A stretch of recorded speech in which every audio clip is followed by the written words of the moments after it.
Welcome back to the best thing you watched this week. We've got Chris from Movies and Munchies, myself, Ruben from the Ruby Tuesday. Thank you so much for joining us, whether it's on video or on the audio. We love our community that is growing. If it's this your first time, basic formula is Chris will do a movie quiz that he's done for weeks now. He will say whoever has won the movie quote quiz, and then he'll do some more. I will ask a stupid question, then we'll get stuck into the best thing we watched. And then over on the audio exclusive content, wherever you're listening to audio podcasts, we will do a movie that we either haven't seen for a long time or have never seen.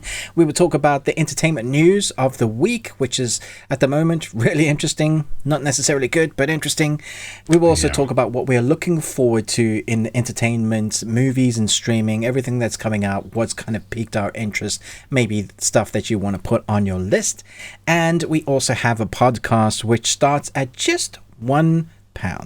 And we recently recorded a Patreon, not a podcast. Well, we do have a podcast too. Oh, yeah. No, sorry. Patreon. You don't have to pay for the podcast. Called The Bearded Ones. It starts at just £1. And we recently recorded with a member of our Patreon, Fro. He got us to talk about our top 5 musicals. And so we had a lot of fun recording that. And so you can listen to that in all its glory really soon. And there's over, I think, 40, 50 videos, 60, I think. 60 videos on there. Yeah, a lot of them for £1. We obviously have different tiers depending on how you would like to support us. If you want to, you are already supporting us by being here, and we appreciate that loads. Anything else?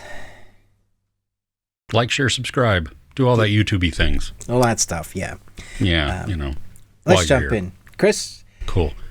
Anybody win? Yes, we did. We had Tara Briscoe, Nostromo, and Chris Retzlaff all got the answers for last week. Nice. The theme was kind of like 80s spy/war movies, but comedies. Not nothing heavy. So, so I was guessing in the right genre last week. If you remember, I was saying Naked Gun and stuff. Yeah, exactly. And Hot Shots. So I was there, but not you were there. Yes. Just not, those aren't from this.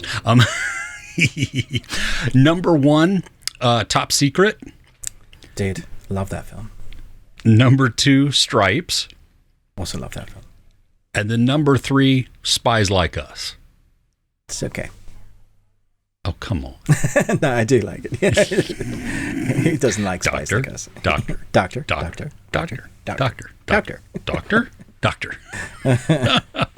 Okay, I'm going to take off my hat because it's really, really hot. Is it warm? Okay. It is warm, yes. Okay, oof, that's a little better. Okay, you ready for this week's? Yeah. Cool. The first one is 2 people. So it's a line and then a line from another person. That money's got blood on it, man. You ever seen any that didn't? Okay. Number 2. What do you see right now? You see exactly and only what I choose to show you. That is illusion, Ivy. That is the lie that I tell your eyes, making the magic happen. Last one. Maybe we're lying here because you don't want to be standing somewhere else. Wow, those are all tricky. Super tricky. I think I know the type of film. I might even have guessed one, but the other two I'm really not sure on. All right. Yeah, they're obscure. The first one actually is a movie that I don't know if it holds up anymore, but I loved it when it came out. Okay. So interesting. But let us know. Give us your answers in the comments. Like always, just leave a little bit of space so that everybody has an opportunity to guess at that. We'll give you a shout out if you get it right next week. And Ruben has a question for us. It's going to be a good one. What I would like our audience members to do is tell me a little story. And as usual, I will set the scene as to why. So I'll tell you a little story, and I'd love you to do the same. So, how many years ago? 7, 8 years ago on Father's Day, I was riding my bicycle, and my wife's sister was with us from New Zealand, and we were having a great walk in the forest, and my front wheel dug in deep to some sand on a downhill in the forest, swiveled it. I went over the handlebars. My hand went forward and hit the ground, and it shattered my humerus in 3 places. It broke in 3 places. Yeah. And I obviously got loads of debris on my leg and my elbow. They had to like dig with tweezers, like bits out of your flesh, and it's all the good stuff. And it took me a little while to heal from that. I still sleep weirdly now with my arm because it hurts in certain places. Like it still has never healed fully. Okay. So this should be like a stand-up comedy routine. I'm in the clown costume, so that helps. Waiting for the punchline here. Yeah, no. So things you take for granted that you don't know is easy until it's hard. So I never used to have trouble wiping my butt. But after I broke my humerus and I used this arm predominantly to clean myself, I then had to use that. But the way it was situated was still hurting, so I had to go around and kind of hunch forward, right? Thank you for that visual. Yeah, no, you're welcome. It's going to get worse, so the story carries on, Chris. Okay. So, but recently I went skating, and I picked up that hobby, and then I fell, and I skateboarding, skateboarding. And I cracked a couple of ribs, and I hurt this arm. And so now I'm in a place where I need to go wipe my butt, where I'm arching forward and backwards as to not like hurt the pain in my ribs, but also hunch in a weird way and to wipe properly because you don't want any debris. You need a bidet or something, right? So I look really special trying to do that without being in pain. So here's the story. So I would like from our audience, what is the break you've had in your body or injury you've had with things that you took for granted that ended up being much more difficult to do afterwards?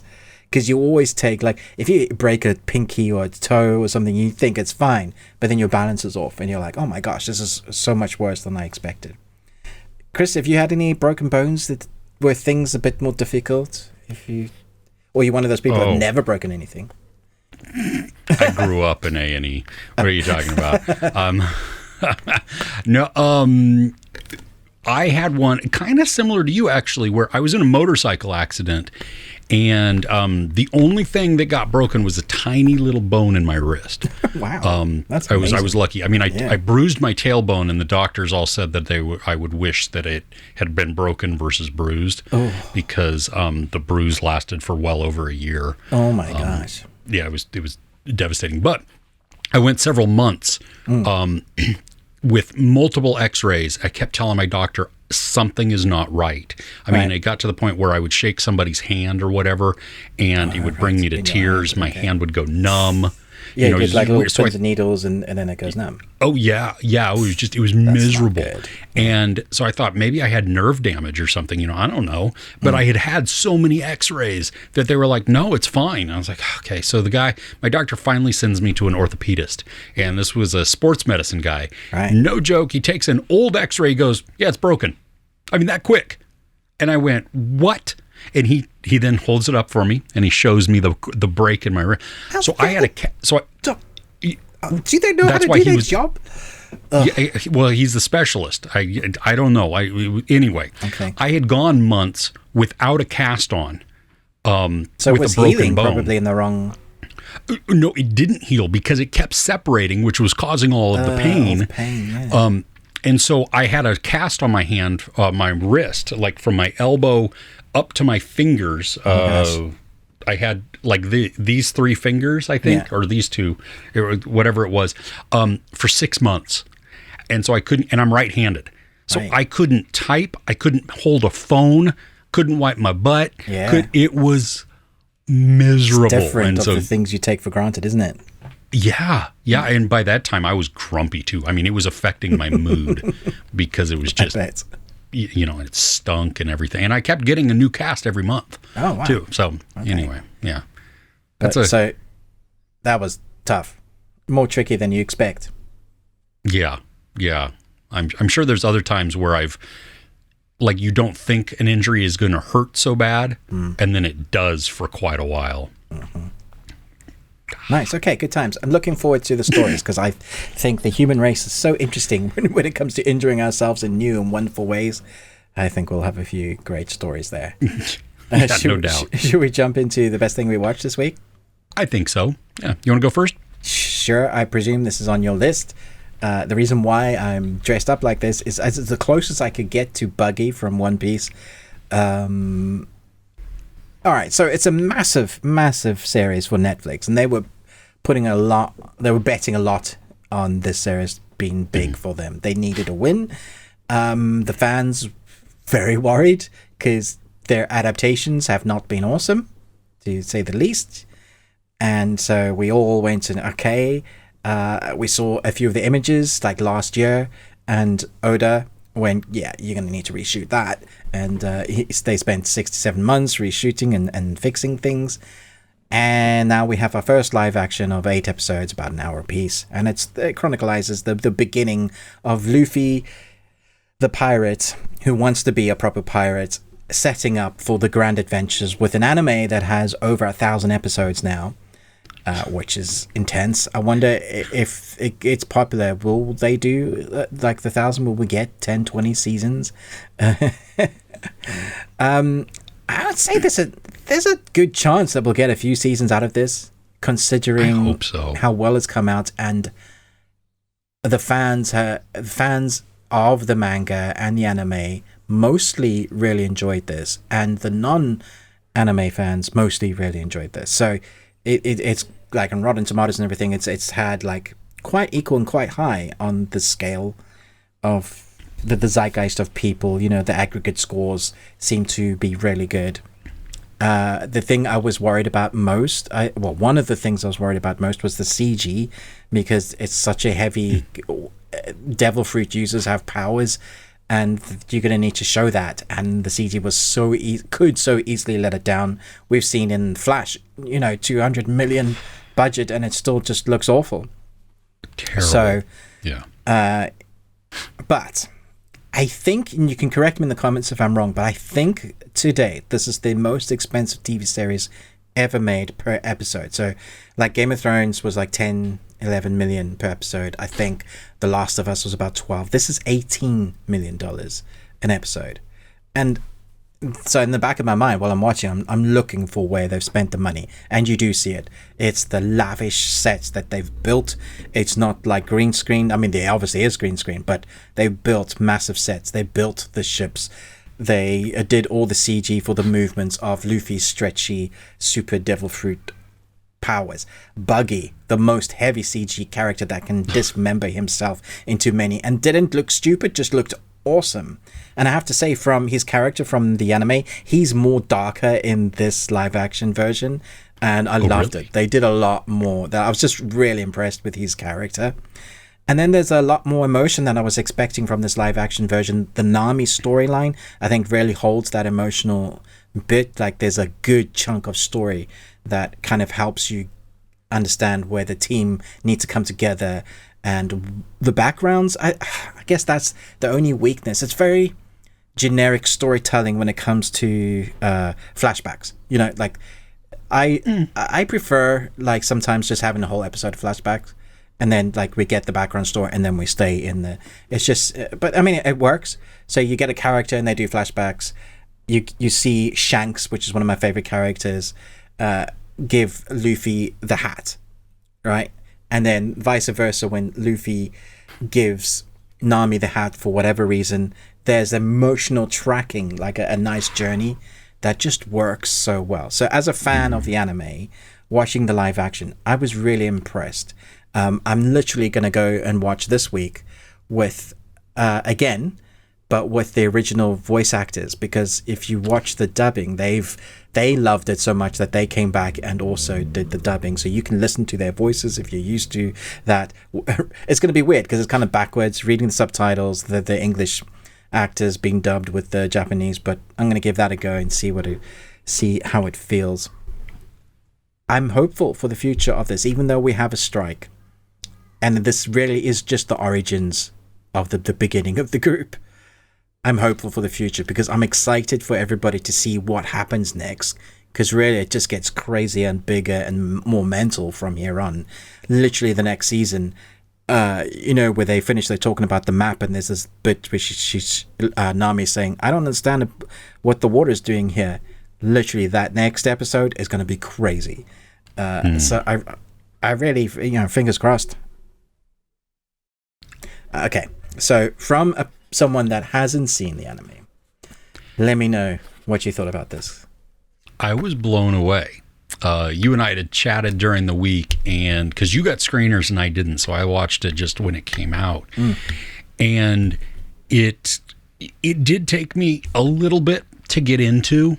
I mean, because I'm not familiar with the world at all, so everything is brand new to me. And as I'm watching this, come on, and I'm once I sat back, I think, and just let it happen. Without trying to figure out certain things, just let it explain to me in its pacing. It was so much easier to get into. Once I understood the rules that the world had set up for itself, I thought it was beautiful. I mean, because it sticks to its own rules. Yeah, it does. And I brought up, the costuming is very weird and eclectic. And that's okay. I loved it, because you have some people that look like they're actually from the pirate times in the 17th century. Yeah.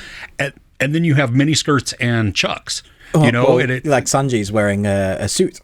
A suit, yeah, exactly. And so it didn't bother me. Like, I loved it. I loved the mix of that because that meant that the series is embracing itself. Like, it's just like, this is what we are and this is what we're going to do. And it doesn't have to have a specific time period in mind. This is just that world. It's not Earth. It's a different world. If you actually understand the map, it's so weird. There's a lot of water in the map, which is why there's so much pirates in the Navy. They need these things to kind of govern each other. I was really worried that you weren't going to like this because I know when it comes to certain fantasy stuff, Wheel of Time, the Witcher side story, when it comes to campy dialogue, and there is a lot of campy dialogue, those sort of things can often not work. But I think what you've nailed there is that because they embrace the rules of what they have, they kind of, it fits into the niche of the genre. And for some reason, because not all adaptations work, like some anime, when you adapt it, it doesn't feel right. But it's a weird mix of like the costumes, even have technology. The mushy mushy telephones are one of the best designs of craziness ever. I love that. So weird. I used to have on my phone as that as a ringtone. Much. It's so good. Or even screens. They have technology, but it's like it feels almost wrong, but it works because it's there. This is how the world is developed. Exactly. And that, like the setting and everything, oh my gosh, I thought they were beautiful. I love that we have so many physical sets too. Yeah. Of course, there is some CGI in there just for backgrounds and everything to augment, in the map painting and stuff. But it looks amazing. We see that creature in one of the first few episodes. The fish.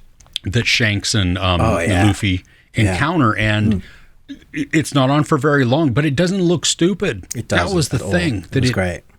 It fits in really well. The water dripping off of it. It was menacing. It had presence. It was like, that feels real. It didn't have a CGI like feel to it. Some of those films, like, it can't be real, right? Exactly. But no, I get what you're saying. That it looked great. Yeah, it was. For me, I liked the way that they did the character backstories. Those vignettes, they worked for me. I think more so because I don't know anything going in. You know what I mean? They filled some stuff in as well that I'd never seen. So that was really nice as an anime. They put stuff in there, emotional moments that I was like, I didn't know I needed to know that. But now that I have it in there, that's wonderful. Yeah. Yeah, it was. I thought it was powerful. I mean, like the one with Sanji, him as a boy on the rock. Dude. Did you recognize that young actor? No. He's the one from Sweet Tooth. Oh, of course he is. Yeah, that makes sense. Yeah. Okay. So, I mean, It worked. I fell in love with the show. I mean, my biggest complaint is that I am really worried that it's not going to be continued by Netflix because I'm also worried that it is going to be continued, but we only get it in 3 years' time, because we've been waiting for this one for years, and it's massive CG. But as we know, you fall out of memory, and then it loses some of the traction and the hype of it. The Witcher fell into that trap, and in between, like COVID and like issues, because they wait so long, and then they're trying to build the franchise. So we get an anime, which was great. We get a side story, which is great. But because of the main franchise and the body of something that should be awesome, it just goes like... Yeah, it just falls right off. Yeah. This, like, I'm very excited to see where the story goes. I thought the action was done really well. Dude. Because they didn't obscure it, even when they did those quick cuts. Yeah, it was interesting camera work. I thought it was very different. You often found yourself going around the action, and I thought, like, that's really great.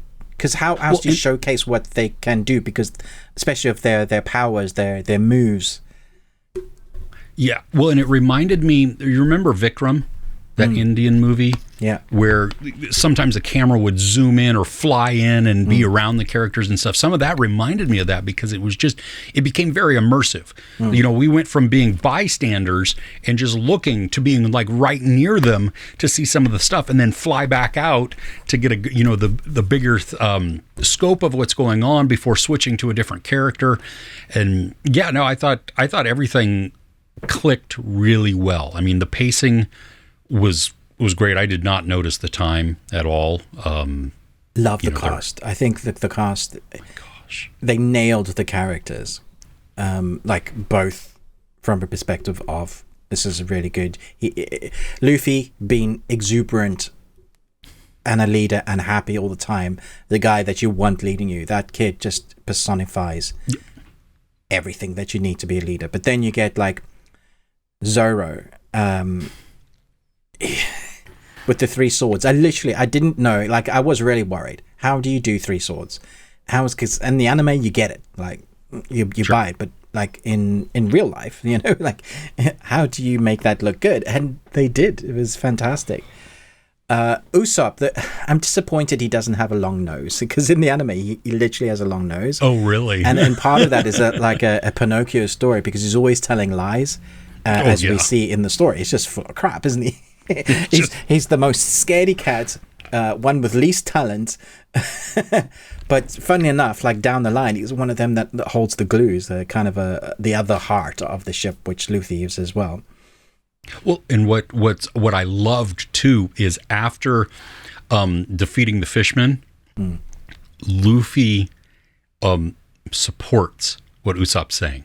Yeah, Usopp's telling the story. It's his victory. Yeah, but he gives it to. He lets him have that spotlight. It was just it showcases so much character that Luffy has. Yeah, brilliant. So I was worried they weren't going to showcase how powerful these characters are, like the ones with devil fruit, because Luffy's still coming into his powers, and we only see a little bit of what Shanks. There's a power called Haki that Shanks, when he tells the fish to bugger off, and you hear that little sound that goes boom, that's what he's using. But you don't get it until we meet. Is it Red Hawk? The best swordsman in the world, and there's a scene where he's been called, and he uses his sword. He just literally decimates a whole like man of war ship, and I was like, that's what I needed to see, just so people have an understanding.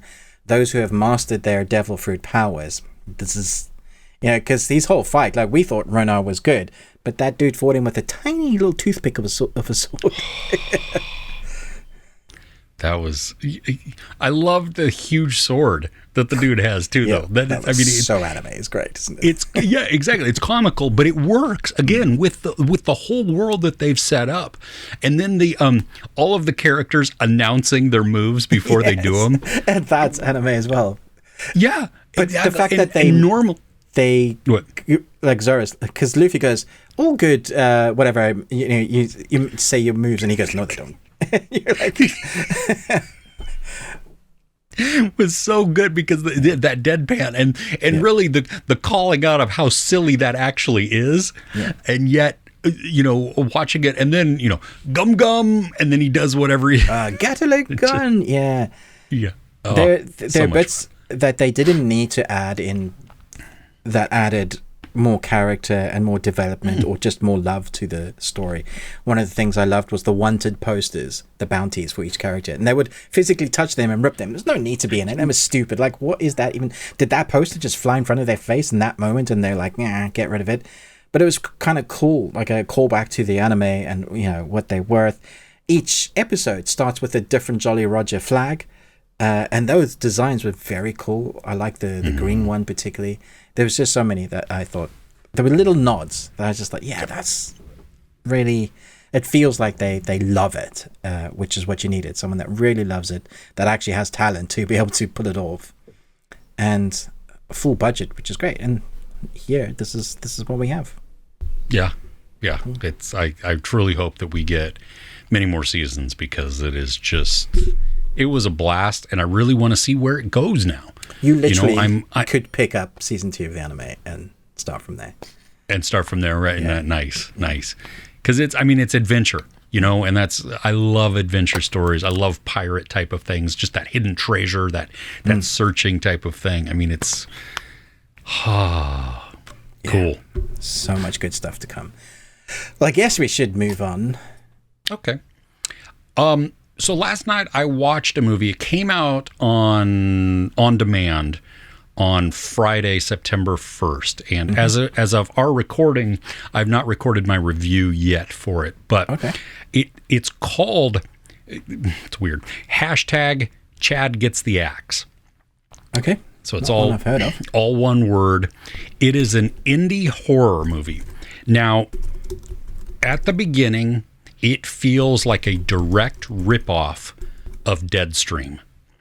And Deadstream was on my top 10 movies of 2022. I absolutely love it. I just bought the Steelbook Blu-ray of it. Right. Brilliant found footage, comedy horror. This one follows kind of the same premise where we have some internet celebrities, and I use internet celebrities, and streamers. They go to a haunted house during a live stream. Right. Now, the way this differs from Deadstream is that it is not a comedy. Right. There are a couple of humorous moments in there. I was actually shocked at how tense and creepy this got. Huh. This becomes a full-on horror movie. Wow. And because it's Glasgow, right? I expected it to be like a Glaswegian humor, but it's not. It's what did you say? Glasgow? Glasgow, yeah. What's that? Glasgow Fright Fest. Glasgow is in Scotland. Yeah. Oh, is that where it came out? Oh, that's cool. Yeah. No, I didn't know. I mean, because it's an American movie. I mean, it's very American. Oh, okay, interesting. Yeah. Okay. Yeah, very American. Which that also you're like, I don't know. Yeah. It works. It's found footage. It's not very long. I mean, it's like an hour and a half, I think, maybe a little less than that. So it doesn't say it was welcome. It begins cheesily, and it sets up our characters so that we pretty much don't like them. Like, they're very aggravating and very grating, which becomes fun then because we want to see bad things happen to them because they're just not likable people. But at the same time, you get caught up, at least I did, get caught up in the chase and the suspense of it all. And I don't necessarily want to see them, bad things happen to them. So do you, so it builds enough for you like the characters?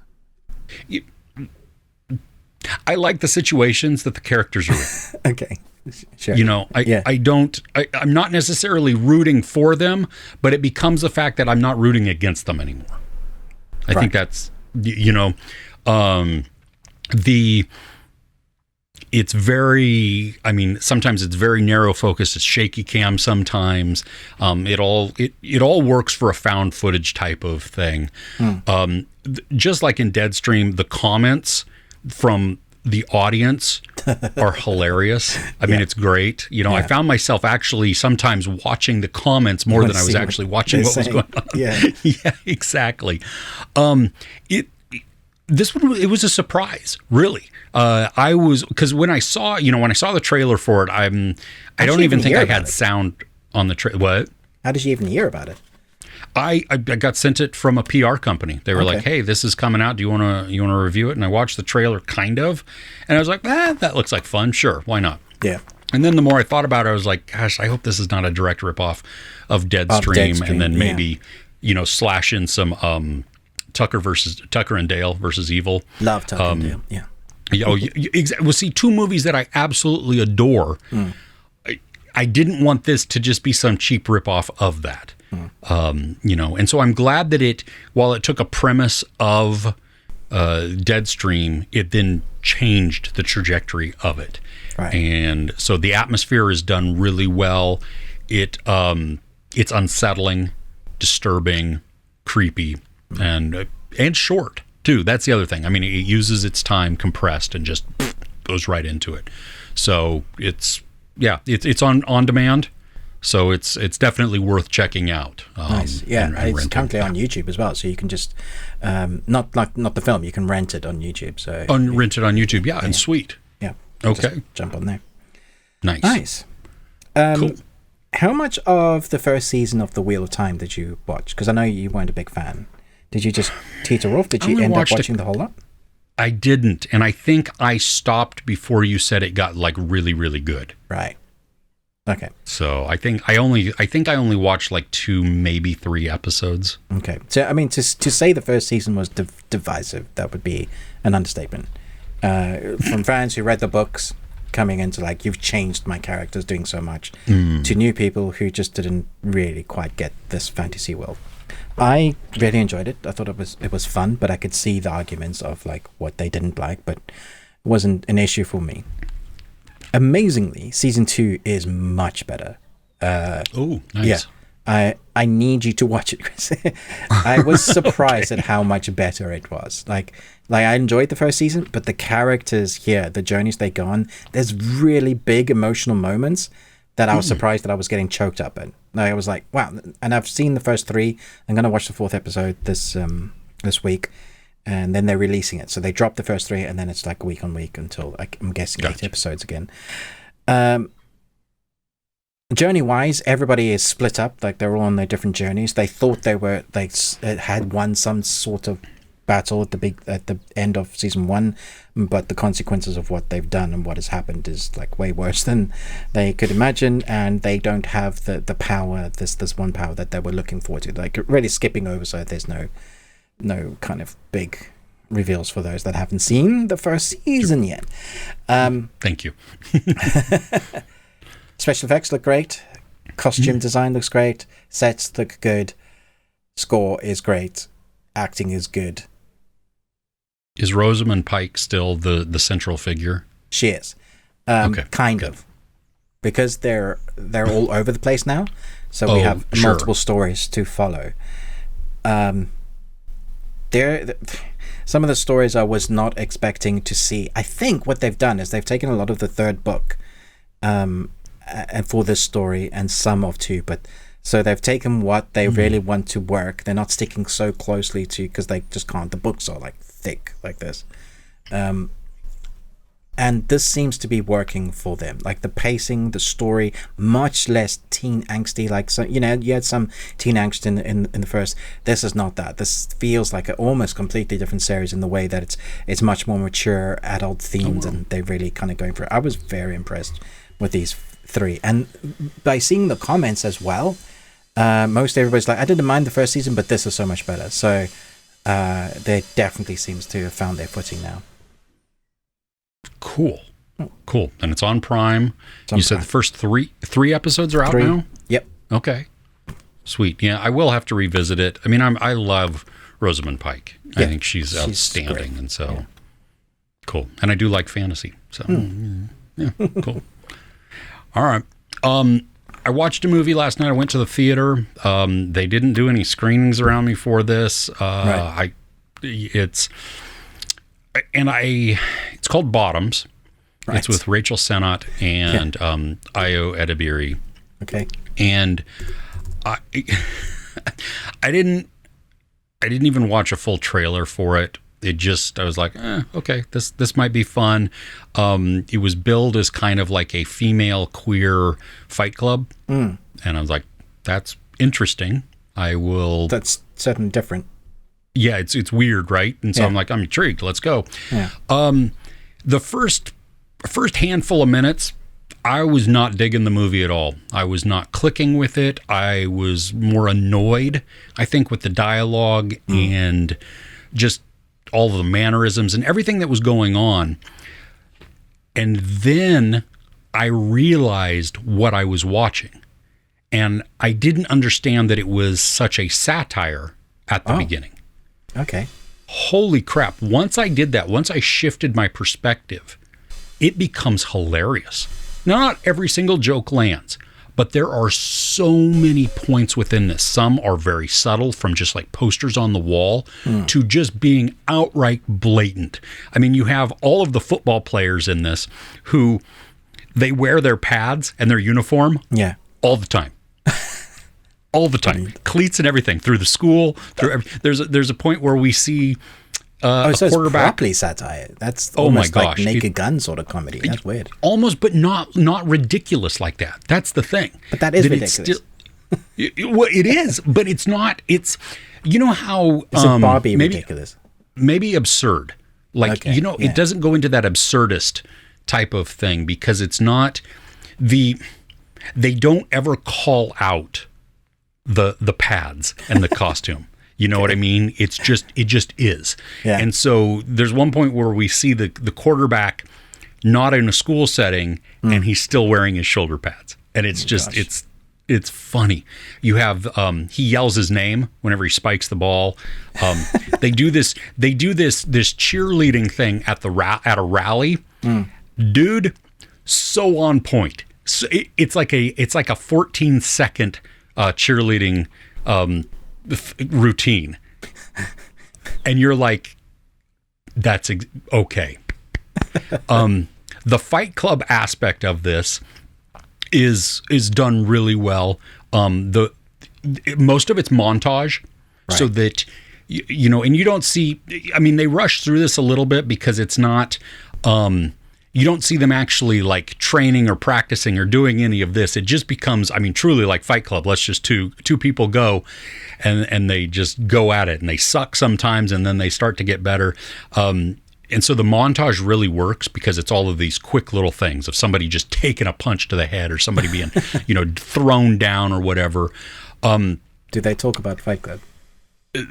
Yes and no. I mean, it's kind of a secret, and the progression is obvious and predictable.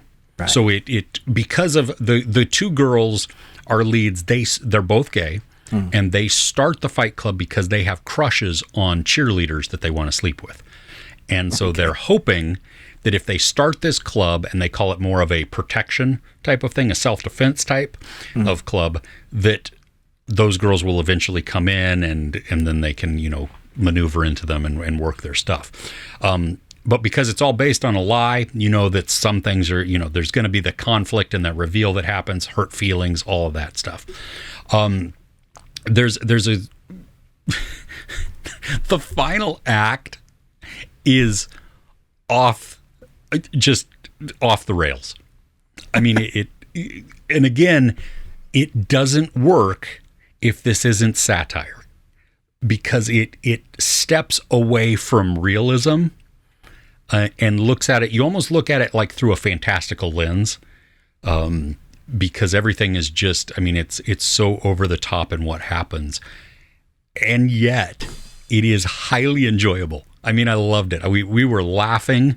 The theater was kind of packed, and it was a smaller theater, but there was a lot of people in there, and you heard just a ton of people laughing. I mean, they play up stereotypes, which really work. It has heartfelt moments. It's the whole package is like, wow, this is so much better than I anticipated it could be. And I laughed way more than I thought I would, and luckily I realized faster that, you know, this was satire and what it was poking fun at, versus going in and being annoyed by these grating characters, you know, and then the stupidity of their actions and things like that. And yeah, they work within the context really well. Yeah, I saw like a trailer and a poster for this, and I was like, I don't know how, if like, is that for me? Should I even be watching it? But it's interesting you saying like it works, because you're straight, you're married, you have kids, yet you had a really good time with it, which is the way films should be, even if it's specifically for a certain demographic. The themes should be relatable. Absolutely. And this isn't even like, it's funny too, because this is not like an anti-men movie. It picks fun at some of the stereotypical and the toxic masculinity and the jock, you know, bro mentality and stuff like that. Yeah. But then it also makes fun of the stereotypes within women. And then the environment that we put people in, you know, and we hold them up to certain ideals or whatever, or expectations, and then ridicule them when they don't match that. But then when they try, we also ridicule them. Right. And so yeah. Nice. Well, I don't know if that's even out yet, but I'll have a look for it when it comes. It'll probably hit digital before it comes out for you probably. guys. Yeah, because that's what happens a lot here. Yeah. Okay. Well, I saw so much this week. I used a VPN to watch The Last Voyage of the Demeter. I saw Cobweb. Oh. I enjoyed both. Didn't love them. Okay. Like the idea of the Demeter. Yeah, can I comment on that really quick? I've seen actually a handful of comments where people talk about how not realistic it is or stupid it is that the characters choose to battle Dracula at night. And I'm like, okay, yes. But remember, this is a chapter of a novel. Dracula has to survive because there's more of the novel that goes on. I mean, so I didn't it's have not so much of an issue of that. The way it plays out, the way they showcase it, it takes a long time for them to figure out that what they're dealing with is Dracula. That, you know, at first it's a beast, at first it's a person, and then when it's like the supernatural stuff, they don't know the rules. Like, no one has come up with the Bible of, and even the rules I thought that might work against him don't seem to work. Like, he's a formidable foe. Yeah. Yeah. No, I thought the look of it was incredible. Great. Right. Yeah. Cobweb was one of the scariest films I've seen this year.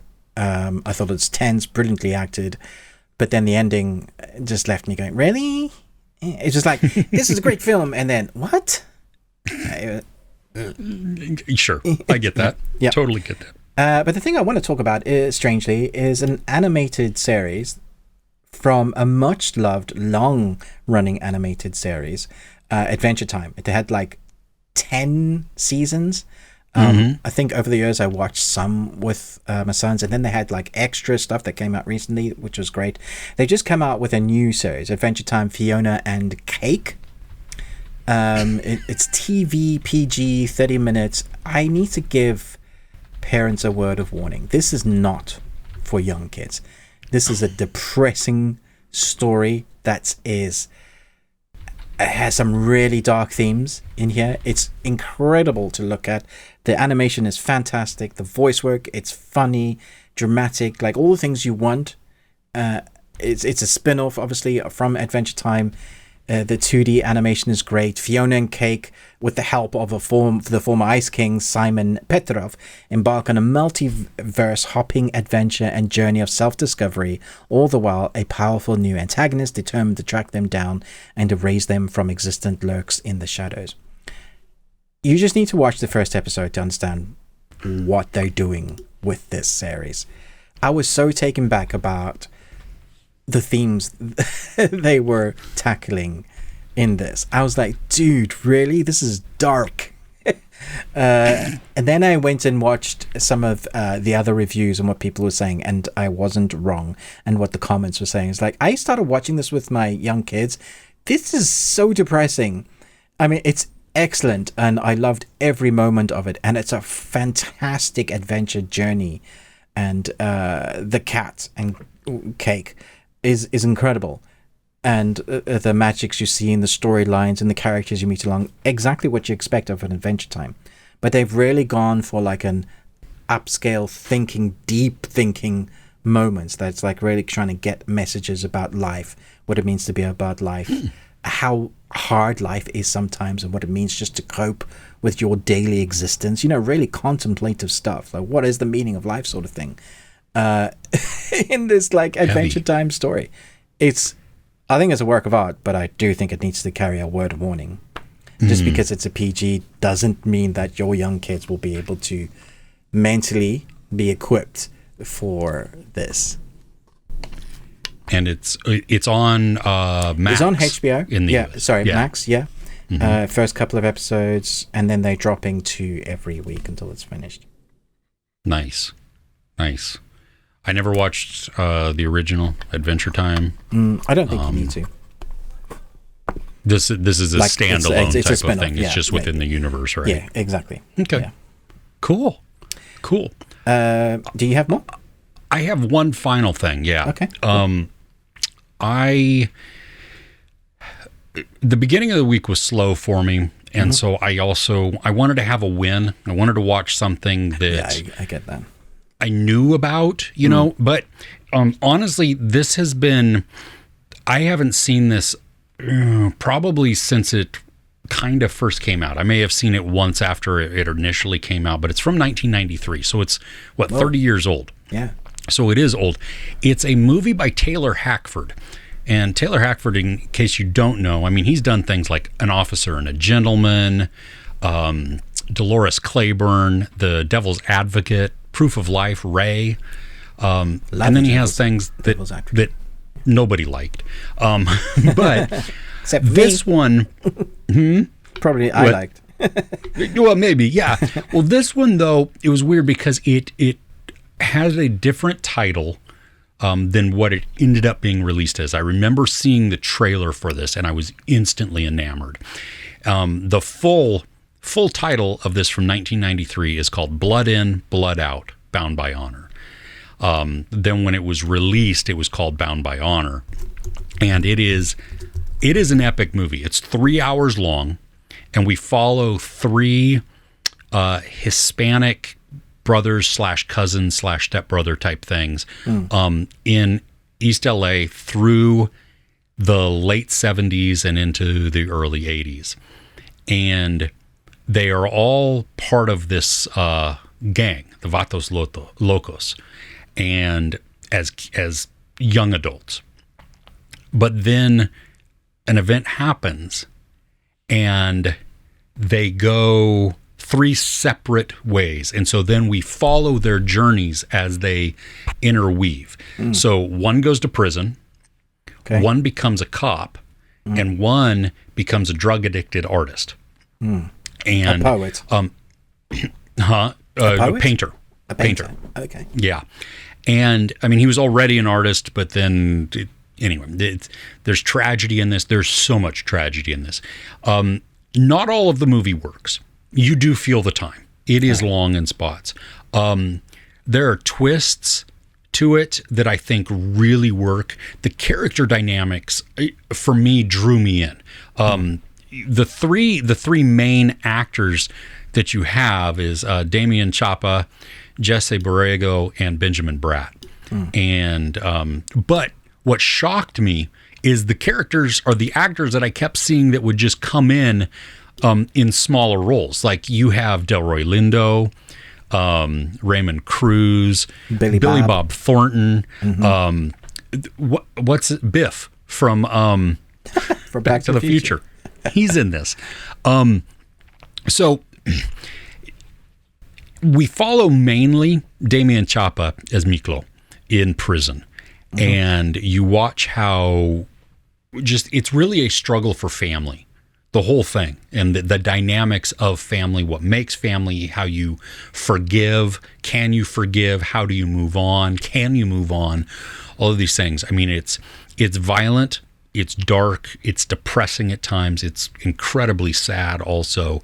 It's not ever really funny. I mean, there might be some moments that you smirk, but this is truly a drama. And the way that he paints the characters and the setting, I thought it was immersive. I mean, you feel part of this, especially when we get into prison and you get to see all of those inner workings, and you see like we've seen in so many prison movies or shows, you have all of the different sectors. So you have the Hispanic area, you have the black area, you have the white supremacy area, the green man, all of these things. But then there's always the things that don't make sense within those groups and how they all function together also, and because it's its own little universe within there. But if you've never seen this, it's definitely one, if you enjoy just good drama, epic type things to put on. Know that it is slow in spots. I do think it could have been cut down. There are portions that they add to the story, but I don't think they're absolutely crucial for the story. Right. So, blood in, blood out, bound by honor. I mean, I love the director. Devil's Advocate is fantastic. Yeah. Interesting. Okay. Yeah. Nice. That's different. I like to get sometimes like those ones that are most people don't know of, or like hadn't heard of, or may have looked at from time to time. Not really sure what you're going to get. 3 hours though. Seems like a lot to ask. It is 3 hours. Yeah. It held up better than I thought it would. Okay. Yeah. So. All right. Yeah. This week. My dog is announcing the UPS man. Okay, buddy. Good job. Good job, buddy. He might come in here and bark again just to tell me that. Do you hear him whining? He's like, come on. Come on, I want to go get him. Somebody was at the door. Oh, goodness. Anyway, this week at Netflix, we had the final season of Disenchantment drop. It's the conclusion of the story from the creators of The Simpsons and Futurama. It had a bit hit or miss with fans at the beginning. I think there's been a growing sort of cult niche fans as each season has gone along. For me personally, I've enjoyed it more with each season, because I think the first season was really episodic and not so much into that arc, and then season 2, 3, 4, 5 they just really embraced like the story rather than doing episodic episodes. What worked for this was the fantasy lore and the story they were building about our main protagonist, history, her past, who is she, what does being get up to actually, what is her mother, why is her mother always trying to kill her, her stepmother's again part of the story, her stepbrother is weird, the voice actors in this series are phenomenal. We have nice different types of fantasy lands that clash with each other, from mermaids to steampunk to that proper fantasy lore, and this time round they finish with a bang. The last 3 episodes are huge battle sequences, like really, really fun. We've been building up to this sort of war for a long time. And the last episode is 45 minutes long, so they really dedicate a whole big chunk of time. It is going to separate some fans because they separate our main characters towards the end, and they don't actually get to say a goodbye to each other. So that's one big thing that some of the characters, Lucy, the little demon, he's somewhere else doing his own thing, but they've had a number of goodbyes, and every time you think of, but they didn't finish this thread, because it had so many threads and stories that there'd be a line from a guy in a thing like, what about this sort of thread? They literally address they it, call and it out, then someone shoot him with an arrow or something, like, shut up. So I love it there. Yeah, it's great. I think it's still funny. I think it's still funny, relevant. Like, even though it's Fantasyland, they make it relevant to what's going on with us. Like, you can relate to that. I think the animation is excellent, and I love the voice work. It just feels like a massive journey. Like owning this on box set would be great, like physical media. Like you could just go through, one of those things that you go through now and again because it has a complete story. You really enjoy it. They left it in a way that it's complete, but feels like they could come back to if they wanted to do a spin-off series with another character at some point. That's outstanding. I watched most, if not all, of the first season. And then, I wasn't wowed by it. Yeah, I think a lot of people weren't sure what to expect with this. Yeah, because it was definitely different. Because wasn't this from the Futurama people, right? Yeah, it's Futurama and The Simpsons. Yeah. The voice cast, like you said, it's insane. Yeah. It is insane. You have Abby Jacobson, Eric Andre, Nate Faxon, but then you've got, the classics: John DiMaggio, David Herman, Maurice LaMarche, Tress MacNeille, Billy West. Then big name actors like Sharon Horgan, Matt Berry, Noel Fielding, Rich Oyedeoyede. I love it. Matt Phil Berry's Lamar. hilarious. He's a pig. So good. Just yeah, I'm gonna have to go back. I'm glad that you said seasons 2 and then on it really does pick up and it kind of gels and solidifies. They follow the arc, so it's really easy to get invested in. There's a lot of arcs going on in there, and one season you'll particularly concentrate on one particular character, but there's always that big arc as well. It all centers around Bean and her family. There's a nice growth as well for characters like the father. He's like this drunken idiot king, but he really comes into his own as well, so that they grow his character so that you don't just hate him, you kind of like him at the end, which is great. Like a lot of time spent on growing some of those characters. Lucy, one of my favorite characters, has a massive arc in this, so it's really good. Wonderful. That's outstanding. Cool. All right. Time for over 9,000. Okay. Over 9,000. It's over 9,000. Okay, the first thing on my anime list, I think I mentioned briefly in audio last week, but there are 76 episodes in this anime that came out from the year 2000 to 2001. I've been moaning to the people that watch my reviews with fighting animes that I needed a good one to wash the stents out from one that I'd watched. So they mentioned to me, watch an anime called Fighting Spirit. Its original title is Hajime no Ippo. And it happens to be on, at least in the UK, it's on Netflix. They've got all 76. And I have to say, this is the most immersive sporting anime on boxing I've ever seen. I think it's the best anime for boxing. I've seen a few others that are fun. This takes our character Ippo from when he's getting bullied to when he joins a boxing club, all the way to his career as a boxer. And it spends time getting to know your characters, but it really spends time on the sport of boxing. So it showcases so many variant styles of what every boxer has to come up against and conquer, different weights, but also different styles of punches, what it actually takes to hone your body into that sort of boxing fighter, from training on street work, but how you train, how you build up your speed, the weird sort of punishment that they have to take to their body, like constantly being beaten in your stomach to crunch your muscle, so that when you get hit by someone with ridiculous power, it doesn't rock you, or when you get pummeled in your head, you don't have immediate brain damage and pass out. It's all about stamina and willpower, and it's showcased so brilliantly. And then it shows the balance of life. Like his mother has a fishing boat, and then she takes people out to go fishing, and that's their business that keeps them afloat.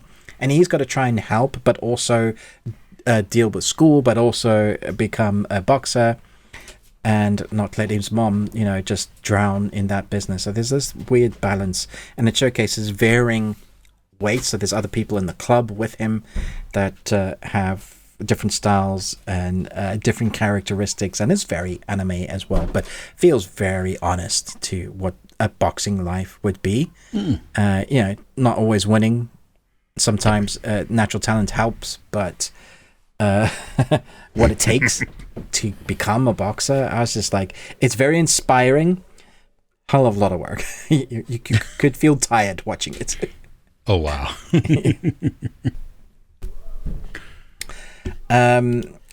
There was an anime. It was surprisingly, my wife is watching with me, and she doesn't do anime. But I think I talked about like the first episode. It felt like it was the Cinderella story. The first episode was very Cinderella. It's called My Happy Marriage. And from the comments of when I did a review for it, they said, don't worry, it really finds its own feet as to what it is. So there are 9 episodes so far that have been released. It's a weekly release on Netflix. Okay. And there'll be 12 altogether for this season.